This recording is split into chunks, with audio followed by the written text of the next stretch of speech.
Elise, and today I'm going to be talking about the differences between physical and occupational therapy, how they would like to be represented in society, and what we can expect from them in the future. When I was in middle school, I read a book called Izzy Willy Nilly by Cynthia Voigt, and it was a story about a girl who, when she was in high school, she suffered a horrible car accident where she had to have part of her leg amputated. And throughout the story, I was really intrigued by how physical therapy played a role in her recovery. It helped her both physically when she was dealing with crutches and learning how to use those and function without part of a leg, and also it helped her emotionally. So ever since then, I've been really intrigued by physical therapy and how that plays a role in our society. Now, physical therapy is a profession that works with people of all ages and all conditions. Everything from a partial leg amputation, learning how to strengthen that strong leg, and then function without that partial leg.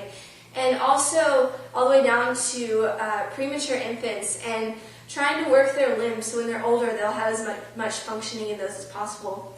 Now, occupational therapy, although it's similar, works more with people going through transitions in their life. A lot of these patients can suffer from mental disabilities, and they could be transitioning from home to school to the workplace. And this profession also deals a lot with the older population, and where they're dealing with the aftermath of a stroke or going through Parkinson's, where they're going from more independence to less independence, and learning how to do things from bathing yourself to clothing yourself, and even making lists of things to do every single day that they won't forget. Now, currently, the American Physical Therapy Association knows that the public sees them as massage therapists and athletic trainers, which they're definitely not. So right now they're working with a firm and a woman named Debbie Meyer, and she's studying physical therapy and trying to help them come up with a slogan that can really encompass what physical therapy is about. So right now the slogan that's been thrown around is "Move Forward, Physical Therapy Brings Motion to Life." And the point behind this is to have people, to the general public, not think of physical therapists after their doctor refers them, but think of physical therapists similar to when they think about going to the doctor. So if you're sick, you're like, I'm going to go to the doctor. But if you have an injury with your back or say your knee or something, you can think, oh, I'm going to go see my physical therapist. So they're really trying to get the general public to think of them in the forefront of their mind.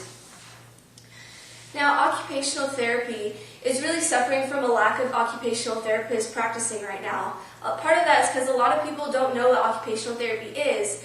And as we defined it before, it's really helping people work through these transitions. So as the Occupational Therapy Association educates the public more about what they're about, they're really working to focus on some aspects, including human activities of daily living, education, work, play, leisure, and social interaction.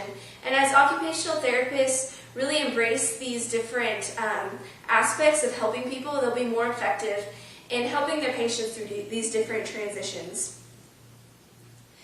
Now, in the future, we're definitely going to see physical and occupational therapy working together alongside physicians, assuming that they really step it up. Now, physical therapy has been challenged by Helen Hillsop, and she spoke at one of their American Physical Therapy Association lectures, and she challenged physical therapists to really claim more of their clinical research, go into more specialization certifications when it comes to therapy, develop our doctoral programs, and most importantly, really establish an identity of what physical therapy is to the public, and that's why they're working with those public relations companies.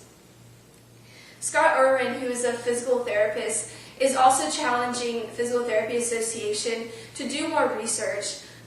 We will have more advancements in physical therapy if we have physical therapists doing the research instead of exercise physiologists, which are great, but if we can have more physical therapists doing their research, that would really help advance the field. Also in the future, we're going to be seeing more rehabilitative therapy professions like physical and occupational therapy, working alongside corporations and factories, evaluating the workplace and seeing where people are oftentimes getting hurt, so we can really work on prevention in our community to prevent injuries and a lot of times disease and other things that show up later in life. And this will really help the health of our community and for generations to come. Now, just to recap, physical therapy is a profession that works with people of all ages in all conditions, and they help people gain movement to help do functional day-to-day things, whether that was something that they were born with or something that happened like a car accident or a stroke. And occupational therapists are professionals that help people go from transition to transition, from less independence to more independence, and more independence again to less independence when you're older. Now, in the future, a lot of us are going to be interacting with physical and occupational therapists, and we already appreciate what they do so far, but just the fact that they're working so hard to encompass and cater even more to the public is really something that we can be thankful for. So we will see a lot more of these professions in the future, and it should be a really exciting time. Thank you.